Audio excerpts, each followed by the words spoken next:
Hello, Mackie here, and welcome back to Chasing China. As you can see on the numbers, we are officially 10 weeks ahead of Worlds 2025. It is August 5th, 2025. It is 9:04 p.m. at the time of recording, and it will be posted at 9 a.m. Eastern Standard Time or 10 a.m. Eastern Standard Time on YouTube. So please, if you want, check your feeds, check your notifications, all kinds of stuff. Like, comment, and subscribe, all that good jazz, and whatever you may do with the video. If you can share and do all that stuff. I'm rambling just a bit, so let's just see. Now, we don't have much news in terms of League of Legends players and incidents. Thank God for that. And we only have two pieces of news. That is pretty much mostly League of Legends champ related. And then, of course, we're going to review the games. And if you can stick around, and if I have more time, I wanted to review one particular game from a World's Classic. Let's just call it World's Classic matches presented by Mackie. And we're going to be focused on one matchup. So I'm going to use the power of I've already used the power of Reddit. And then we're going to review what Reddit comments said, and then I'll review the matchup as we go. And I'll be doing it for the next couple of weeks if we don't have like big news and all kinds of stuff. So anyways, I think it's time for us to get going with our very, very first champ news. Now we're gonna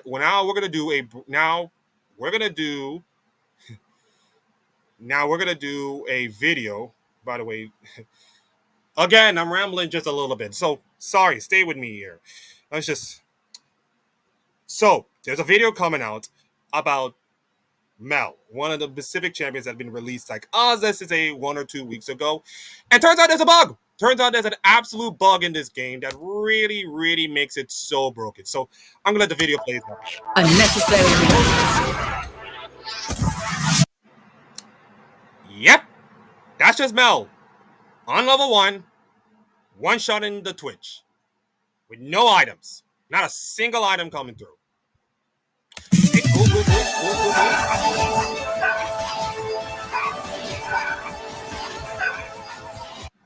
And this is fully itemized Twitch. Great, nice. All the items, all the shred, all the damage. And if you can see, Mel does not do jack all with the health. Look at that health. It's just that's a full item Twitch, and Mel doesn't do anything. Mel doesn't care. That's just wrong.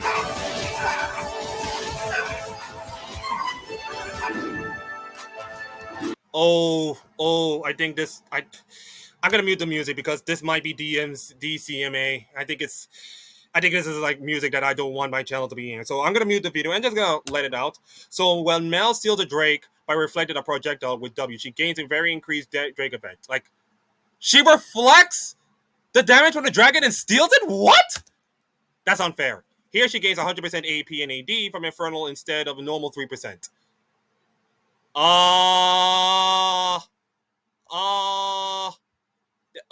Okay. That is not okay.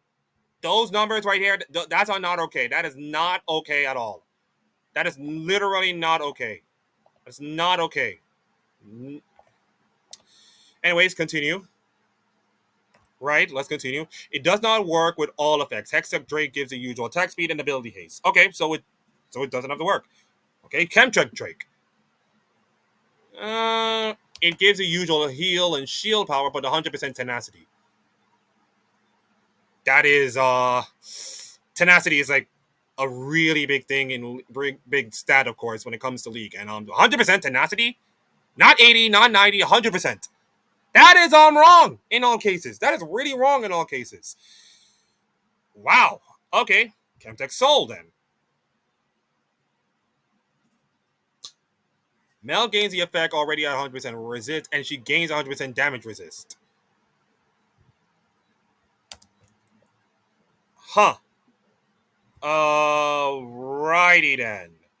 Twitch is full build, but only deals damage with the true damage from poison. This is not great. Mel also deals a huge amount of damage with the increased damage. Jeez. Elder Drake. Oh no. Oh no. No, no, no, no, no, no, no, no, no. No, no, no, no, no, no, no. It deals 100% max damage, and even the Mel deals almost no damage with items. No die. What? Okay. Cloud Drake. Cloud Drake gives a normal amount of MS and slow resistance. Okay, so no bow there. But Ocean Drake gives a huge amount of regen.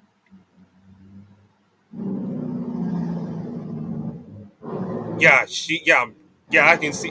Yeah, as you can hear, man, Mel is coming. Yeah, as you can hear, man, Mel is like a truck right now. Like even anti-heal did not work. Look at this. Look at HP. It just goes back to full. Mountain Drake. All right. Oh, jeez. What just happened? He gets 100% bonus resist. Oh my god. 684 shield. My god. That is just absolutely disgusting. And Infernal Soul deals a ton of damage. Oh, jeez. Oh, jeez. Yeah. So, if you want to know why Mel is being disabled in all the regions, including LCK, this is pretty much why. Yeah, that is pretty much why. Mel, with no items, can steal Drakes and gain like tenacity, some shielding, some power, some god awful HP regen. And I'm sorry, man, but listen, you can complain about Riot all you want, but man, but this is kind of like one of those things. Like, yeah, that is not good, man. That is not good for competitive reasons, especially in the high octane competitive reasons of League of Legends in the middle of the summer, by the way, when Worlds and everything are on the line. So yep, they decided like, all right, Melbug has existed. You cannot play with her. It's disabled. It is what it is. The second champion that is not being bugged and not being disabled is Yunari. Now, everybody must be thinking to yourself, okay, Yunari, new champion coming in, all those damage kits and all kind of stuff. She's going to be broken as S. Let's get it on. And you see 27% win rate. Hello? What? 27%? I don't get it. What gives? Okay, let's read about it. Let's just go down there and read about it. So, it said that, right, so, it was released on July 16th, which is kind of like, let's just call it like 2 to 3 weeks ago. And Navi Hans Deem already played. Hans Deem was the first player to play it. Unfortunately for Navi, like their entire tournament, like their entire week, it's just they lost again. And so far, there's only 3 wins on Yunari. That goes to Yon, Upset, and Tion, and a couple of losses. And you can say that Yon is the best performing Yunari at this point. But let's look at the competition they have. They faced it against Lion. And listen, we're gonna get to Lion later. We're gonna get to Team Liquid Lion later. Oh, we're gonna get to Team Liquid Lion later. Tina Wee versus FPX. Yeah, nope. And then Fnatic over SK. Yeah, no. So in terms of like sample size, it's like congratulations, you beat like 3 of the weakest team with the most anti-broken champion in the entire game. Doesn't prove anything much, you know? Doesn't prove anything much. Now, of course, we'll get to the other story that is for JDG and all kind of stuff. Now, the champion currently holds a low win rate of 27.3% of the games. You know, those are the 3 wins, of course. And, of course, the champion has been disabled for the LCK. Now, here's the reasons. Now, of course, there's also reasons. Flacket lost. Flacket also lost. Leave also lost. Hope also lost. And the reason is pretty much simple. Like, Yunari has been playing with Lethal Temple as the primary keystone in 100% of the games. When it comes to items, Runaan's Hurricane is considered necessary and essential by AD carries. For the Edge is almost bought in over half the games, while the remaining item choices are split between Blade of the Runing King, Kraken Slayer, and Lord Dominic's Regard. If we broaden the scope to include all leagues attracted by Gold.gg, Yunari's win rate rises slightly to 35% worldwide, with a few appearances in leagues like LCK, Champions League, the Prime League, and NACL. The champion's priority score remains quite as low at 6%. Now, some players have already shared their thoughts on Yunari. For instance, two-time world champion and bot laner Takumi Yushi described her as a fun mix between Twitch and Zeri.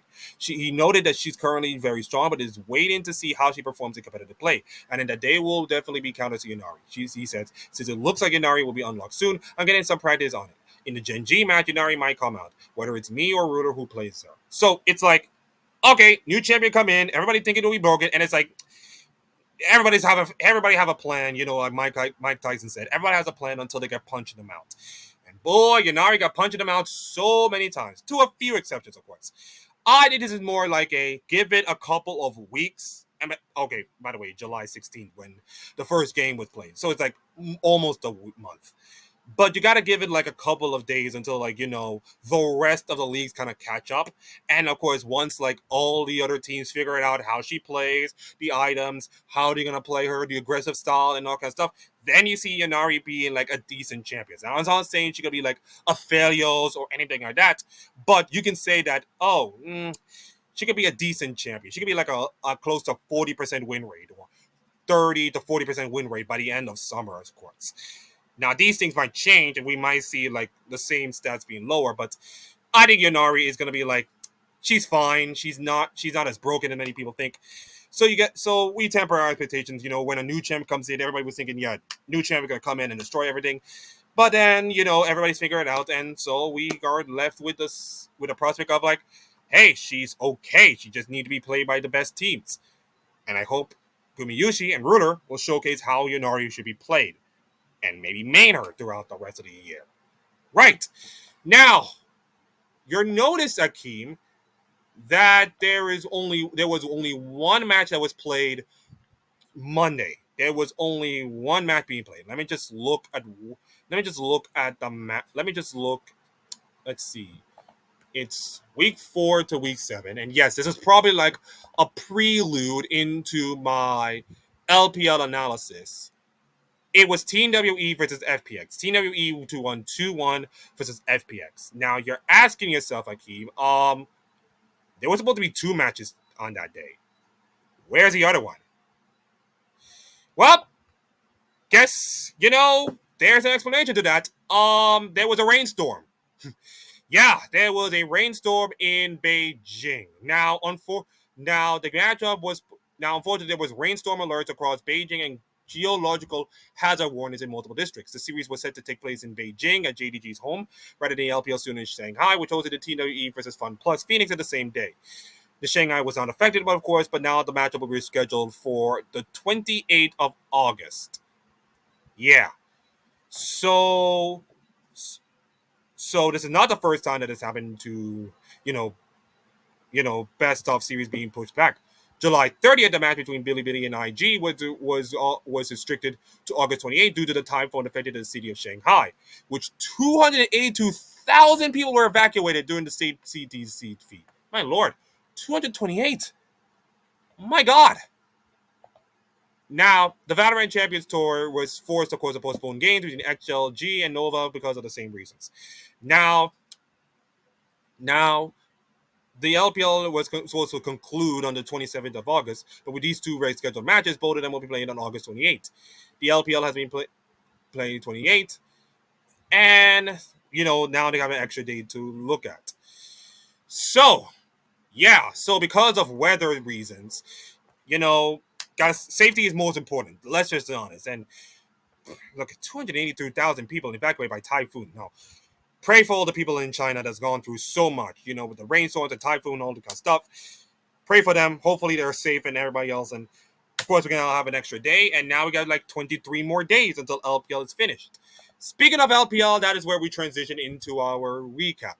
So if you look at the table right now, Top Esports is on top of the table, pun intended. And it just beat Anyone's Legend, who is now 2-3 and is looking sketchy right now. They are pretty much in the middle pack, of course. This is not looking good for Anyone's Legends. Listen, I'm not worried about Anyone's Legends now. They're kind of like, and we put it in the horse anime reference, special week in the kind of sense of like, they're not as good at the start, but they always have a chance to like finish at the end. So I believe that anyone's legends are going to like power through when we get to like the later stages of the tournament, and then we get to like the playoffs. But at but at this current moment, it is not looking good for them. It is really not looking good for them. And you see Top Esports and Billy getting like top marks. If it is Gaming and Weibo Gaming is doing well as well. Now, the last time I've been putting some hope on Top Esports, it kind of failed me now. As we saw from like the LPL and we saw it from the international tournaments, Top Esports can give you some incredible feelings. And then they kind of disappoint you like a girlfriend, of course. Yeah, they kind of disappoint you. Now, let's go to the group Nevada. Edward Gaming and Ninja's Pajamas are the top dog. Oh boy, LNG.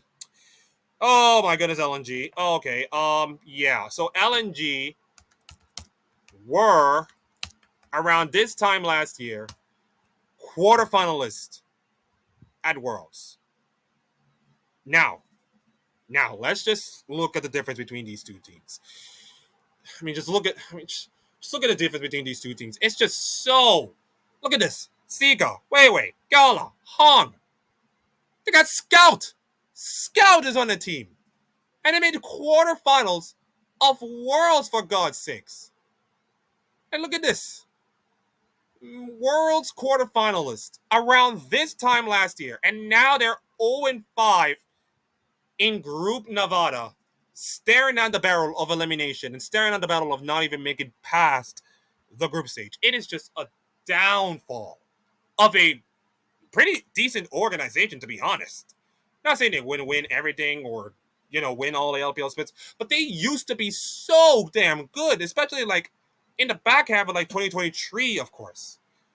So for this team to go like that, 0-5, without a single series win, and look at that, below Ultra Prime and Thundertalk Gaming, like disgusting, absolutely disgusting. And I just, you're praying, you're hoping for the best, but I just don't know if they have anything left right now. So, anyways, here's the rest of the week's games. You got JDG, BLG, Invictus Gaming versus Anyone's Legend, and then LNG can please get a win here against LGD. Thundertalk Gaming versus NIP, Ultra Prime versus LNG, AL versus Phoenix, and then you got a triple header day with TNOE, BLG, Top Esports versus Weibo, IG versus JDG, Thundertalk versus EDG, and BLG versus WE, and that's your week's schedule. Just remind you, everybody, that they got 2 games postponed until August 28th, so there'll be an extra day being put in. Right, to the LCK. And listen, let's just be brutally honest. Genji are 21-1, which, for all intents and purposes, is a good record. And by the way, if even in Genji were to lose every single game from here on out, they still make it to Worlds. So Genji are kind of fine-ish, in my opinion. But right now, Genji are not looking like the best themselves. I mean, they lost the undefeated streak to T1, which, by the way, they'll face off in this week. They kind of struggle in some of the phases, of course.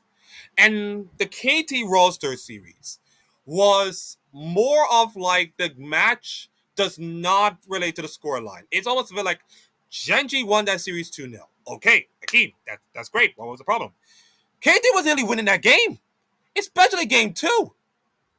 Like, I'm sorry, but explain to this. Let me just explain to you why this is so egregious. I feel like this is the most egregious situation. You look at game 1, right? It's like KT was doing decently fine. Perfect was absolutely playing his mind off. Cause was doing okay. BDD and all this kind of stuff. I mean, look at the goal graph. They were looking so fine. It was all KT roster around around the 23-minute mark. Hell, they even got Drake around that point, and then Genji. Actually, it was KT roster, but KT roster got Cam Drakes, Otacon, Baron around 32 minutes. They were set to win this game. They were absolutely set. I mean, around 35 minutes, they were having a goal lead of almost 34,100 and they lost. Look at snap of the fingers. Like, unbelievable stuff. It is just absolutely disgusting. But you're thinking to yourself, like, oh my God, okay, that's disgusting. Baby, you don't see game two, baby. Game two was an absolute massacre, a disgusting massacre. KT roster was about to do it. Let's look at the graphs. Let's look at the graph. Oh my goodness gracious.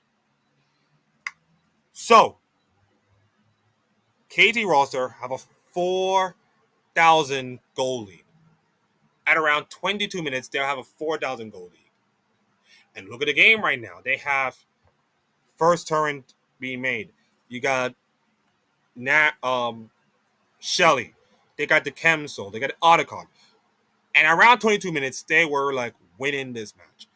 They were winning. And if you look at the stats right now, like Duncan did incredibly well, although Ziggs can, neutralize the turrets, of course. Perfect was split pushing as well. So this was pretty much a split pushing comp they're playing with. Against a really scaling ruler, scaling up, scaling, doing all this other stuff. Keen was okay. Canyon was okay. But look at this, 22 minutes. 22 minutes, 4K goal lead. And then,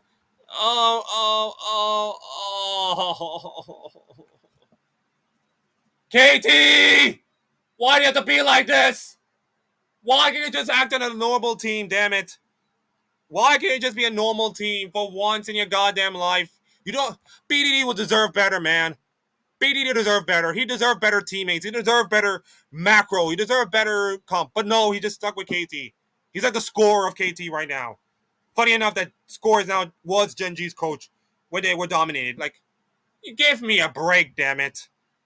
Like, I'm sorry, but Genji does not deserve to win those two games. Trust me, I can say this. Genji does not deserve to win those two games. And with Genji being absolutely shaky as they are, guess who their next opponent? No, not Nachin. They already clapped Nachin to force. Ta-da! It's your rematch with T1! Can you believe it? And that will take place 2 days from now. Oh, yeah. And right now, let's just say this right now. T1 are in the special week of LCK right now. They had the slow start, not doing well with all the drama that's going on right now, not making the first stand. Not doing really much well in the LCK pre-MSI. And then Road to MSI happens. And then MSI happens. And now we get into the business end of the international stage of League of Legends.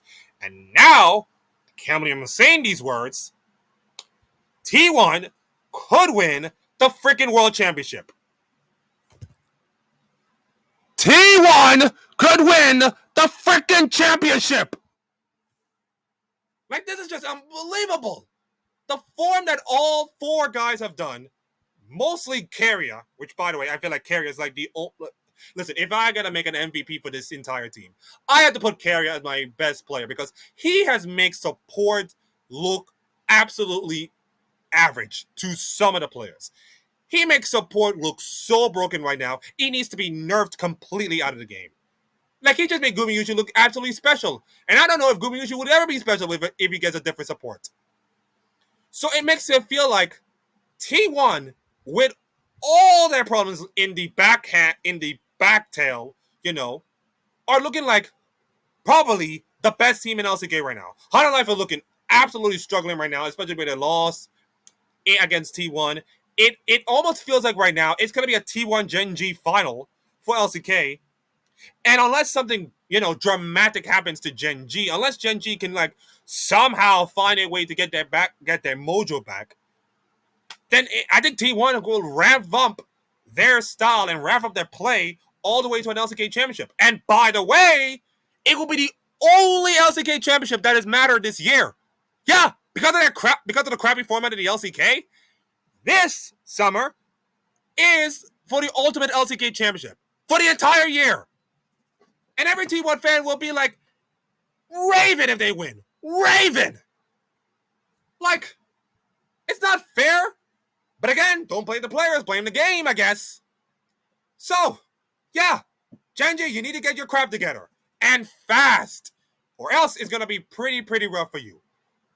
Meanwhile, DM Freaks. Nope, nope. Come on, DM Freaks. No. We got to talk about DM Freaks. We have to talk about DM Freaks. We have to talk about DM Freaks. I'm sorry, man. If you thought the Gen G versus KT roster was pretty much like KT handed Gen G the wins, this is more like Breon just giving Freaks the absolute pain. Like, absolute pain. Like, the first game was not even close. Let's just be honest. First game was not even close. Game two. Game two, man. I'm sorry, Freaks, man. I'm sorry. I'm sorry, man. You should contract your entire franchise. You should delete your entire Freaks franchise from this point onward.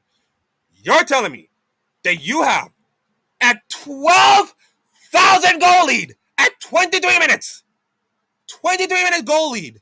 And you got Anacon, you got Nash, you got Cloud Soul and Chem, and you got first tower and first kill. You got everything you need to at least win a game. But it's like the League of Legends gods just betrayed you. It's like the League of Legends gods just betrayed you at the bottom of the table and it just saying, nope, you lose. You get nothing. Good day, sir. The Freaks are an absolute joke. And guess what? They got Piosik. Remember, guys? Piosik, world champion from DRX 3 years ago? Yeah, he exists. And Berserker, once upon a time, LCS champion with Cloud9? Yeah, he exists as well. All of this to make a joke of an organization, a joke of a roster, and a joke to the fans and the people of a DN Freaks. I do not want to see this DN Freaks team ever in my entire life. This entire DN Freaks should be contracted, should be extracted, and should be kicked out of LCK completely. Put them in challengers. I can bet you $1 right now, T1's challenger team can beat DN Freaks. Every challenger team can beat DN Freaks. I'm sorry for ranting, and I know this is not an LCK topic, and I know this is mostly, a North American guy, but come on, man. A team playing like this, should never be in LCK. Where's relegation promotion when you need one? God damn it. I hate this league. Just as more, and I don't like the LEC scheduling. Yeah, I don't like that at all. I don't like all these kind of things. Now, listen. The difference between the LCK and LPL compared to the Western is that the LCK LPL at least decided to put, hey, you're in the crap group. We're going to be in the good group that everybody's going to watch it. See? Good group with all the big matches. Bad group with matches that I don't want to watch. The LCK. Good group that I can watch. Rise group that I don't watch. Or pretty much fell asleep, until 3 a.m. or something. The LEC and the LTA, but most of the LEC decided that, hey, we're going to separate the groups, and it's, what is this? What is this top-heavy group we're seeing? Like, what? Like, come on. Like, Na'Vi losing to Giant X. Na'Vi, hello. Sorry, not Na'Vi. Vitality, hello. You're supposed to be a better team than this. How do you lose to Giant X? How? Like, this is not even it. My goodness, this is just absolutely disturbing. Now, well. Let me just see. Now, we're in the early stages of the group stage, or what we call it, the group stage, in which G2, Fnatic, Koi, and Common Core will probably win all their games, and pretty much like whoever wins go to Worlds, and then those three will go to Worlds, and then it'll be boring as heck. Common Core are on top, Fnatic are on top. Nobody gives a damn anymore about this LEC right now. In fact, the format is just trash right now. But hey, G2 are going to play this week. One game.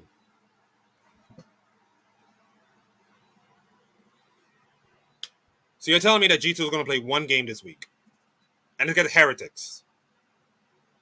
Now I understand. I understand. G2 has gone from Vancouver to EWC, so the time off is okay. I have no argument with the time off and anything, but this is the thing that I think David Shonanock has already mentioned about the LEC and the LTA is lacking in games. Now, I can understand rest and burnout and all these kind of stuff are important to the players' detrimental, and their health is really important. And trust me, I know. But listen, you are not gonna close the gap on the Asian teams by playing like one game a week. It is never going to work. It will never work. And guys, here's the kicker. Why can't you just put every game every week? You have a studio, for God's sakes. And I get budget cuts and production teams are absolutely down the drain. And I get the situation is not too great. But you can at least put them in a studio or something. Hell, you can even put them on some homestands. Right, because the homestands are going to be there for special reasons. They don't have other than the Carmen Corp homestand, they got like virtually no homestands at all. They gotta have to borrow or rent some buildings, of course. They got no team homestands.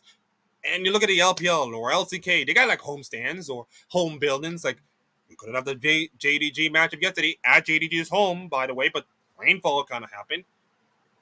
So it puts the LEC in a pretty precarious spot because they need the studio, they need the time, they need the money and all kinds of stuff. The equipment and everything like that. The production days are pretty much thin out at this point. But dude, if you want to be competitive, give me some more games. Like, listen, I know players. Listen, I know. Let's just go away from the LEC and away from esports to talk about sports. Yeah, the thing you're trying to imitate. Now, here's a kicker. When we have the NFL, before the NFLPA was absolute douchebags, but the NFLPA and like the NFL councils are actually going to come into the table and have a collective bargaining agreement. And the CBA is the most important thing because it makes sure that players will play, owners will get paid, and we get things moving along. Without that CBA and without any agreement, things pause, things stop. And the one piece of thing that has come out of the CBA is to have more games. More games, more revenue, more stuff. But again, we're going to lose, but health and injuries and stuff. Yeah. Emmitt Smith decided to run for about 200 yards against the Giants with a broken shoulder in the last week to carry the Cowboys to a Super Bowl title. And that was an 18-game week season. I don't see nobody complaining about that. I'm sorry, man, but you have to trug along right now. You gotta have to trug along, or else we're gonna have to, have no football. Do you want to have no football? That's not for me, man. It ain't for me. Without CBA, without anything else, there's no baseball, no football, no WNBA, no NBA, no nothing. Nothing. And lockout, trust me, it's the worst thing that ever happened in North American sports. Now, unfortunately, back to the esports part of it, I don't think we're going to have a lockout in esports because nobody knows how to run esports efficiently as anybody else. Trust me, movie producers can produce esports better than you. The problem is with this whole thing is that we don't get much games than everybody else. Now, I could be rambling just a little bit, of course, but G2 cannot have one game this week. They're supposed to have 2, 3 games at least to rev it up, gets all this kind of stuff. And I can understand that G2 have a big schedule. They have a long schedule, of course, awaiting them. And by the way, G2's matches next week against Fnatic and BDS. And then you got SK. So you got 1 matchup this week, 2 next week. And by the way, happy birthday to me. I got G2 Fnatic on my birthday. Pog. Yeah, G2 Fnatic with Arsenal and Manchester United. Fantastic. Happy birthday to me. And then G2 versus SK.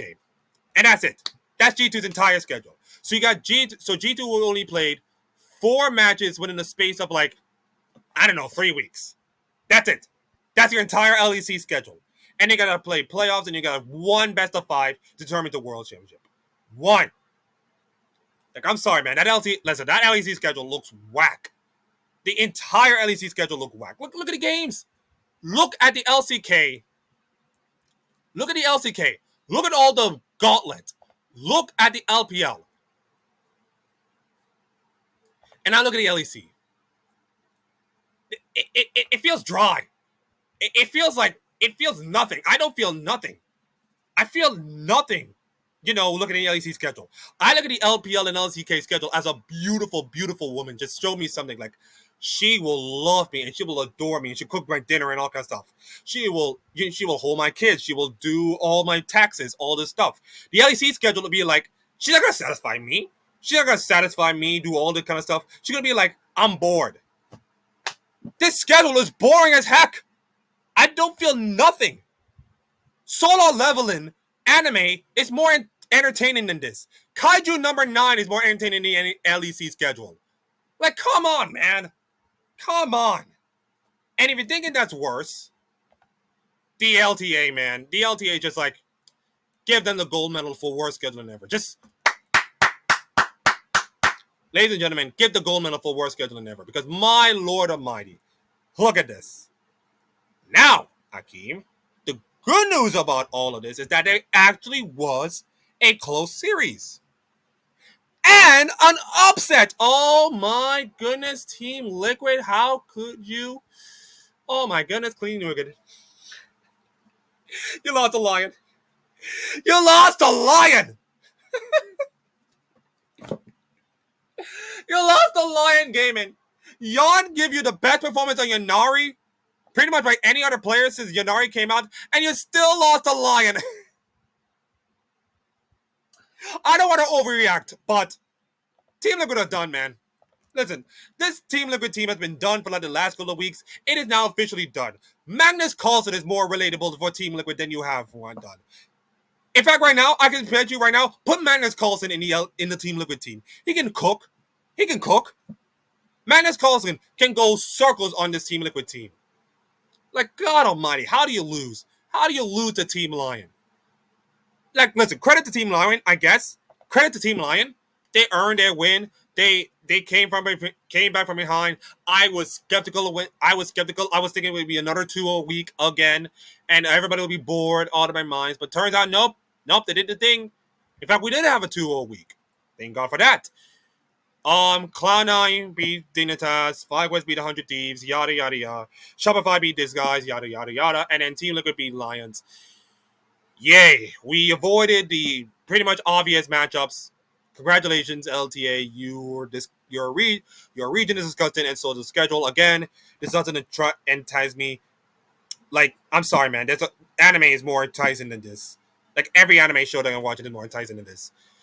Anyway, Shopify will take on 100 Thieves. FlyQuest will take on Lion. Cloud9 versus Team Liquid. Disguise versus Dignitas. And then we're moving on to the Elimination Week. And I just hate it. I just hate it. Okay, the LTA South. I don't give a damn about the LTA South. Sorry, that's not an offense, but still. Keen would take on Furia. Pain would take on Red Cannons. And then Isurus would take on Loud. Loud would take on Isurus, and Flummoxer will take on Leviton. So those are the matches that will be taking place in the LTA South. And yes, I do not forget about the LCP. Now, I did not watch any games. Sorry to everybody. I really wanted to watch LCP, man, but time and everything just doesn't do much. And right now, you look at this and saying, oh, Team Secret and CTBC are through. GAM and PSG will have to play in the other matchup. Meanwhile, Vikings already clinched their spot in there, and it come down to SoftBank to DFM for the last spot to determine the group breaker and the group seedings and all kinds of stuff. So early days, and by the way, the team won week. Kia, Junja, and then Dari, Eddie, and Taki from Team Secret. Those are the players that. That's the team of the week for the LCP. So early days in the LCP, not much to go around. And now, ladies and gentlemen, boys and girls, we have reached the end of this portion of the schedule, and we have so much time left. Well, not much time, but so much time left to do what I've always done best. Look at Reddit comments. Give me a couple of minutes, and then we'll do about it. Okay, so we're back here, and as you can see, that I have listed 10 of the greatest world's matchups that ever been taking place in the last 15 years of League of Legends, and it is mostly T1 related. It is mostly SK T1 related. It is I have 1, 2, 3, 4, 5, 6 games that involve in T1. That's 60% of the entire games that I've done. But that, by the way, that's mostly Reddit, of course. I put in some of my suggestions. I put in two to try to fit on the list. IG versus KT, the famous base race, and the near reverse sweep. And DRX versus EDG, which is not a memorable series by most standards, but it has like the most roller coaster ride you've ever witnessed by any team or any player that you can ever imagine. Trust me, it is a dumb to die for. Now, what am I going to do with all of this? Well, I am going to, you know, try to. Okay, let me just see. Let me just see. Now, should I do this in this show or should I do this in another videos or in a different videos? I think I could do it in a different videos, but I'm gonna do this in the kind of note form. Now, in case anybody noticed, I used to do like one of those notes that I did for MSI when I, scribble on my notes, timed it, and then just like talk about an analysis within the game. I want to do that for all these matches, all 10, and maybe it might go. Maybe if you go down the comment section and like do one game that if you like and you wanted to see, maybe I'll do that. But I want to do all these matches in note form, into like note form, and of course they'll be hot note form. I'll be watching all the games, analyzing all the kind of stuff, those kind of stuff. So, and no, I'm not gonna do like everything. I'm gonna do like highlight form, highlight the big moments of the games, the most ungodly performances in some of the games. So that is going to be how I'm going to do my stuff. So that'll be like separate from my Chasing China. So Chasing China will be like all the news and reviews and all my stuff. But for this, it's going to be like, a time capsule of all the great things that have happened in the world in the last 15 years. So that should pretty much do it here. And that should pretty much do it for the Chasing China series in another episode. It's been a great episode. Thank you all for coming. It's not a big episode. It's not like 50 minutes long, thank God. So, yeah, tomorrow in my country is Independence Day in Jamaica. So, any Jamaicans, happy Independence Day to one of you all. And thank you, everybody, for watching and listening and all kind of stuff. Please like and subscribe and do what you can. God bless you, everyone else, and see you next time. Bye-bye.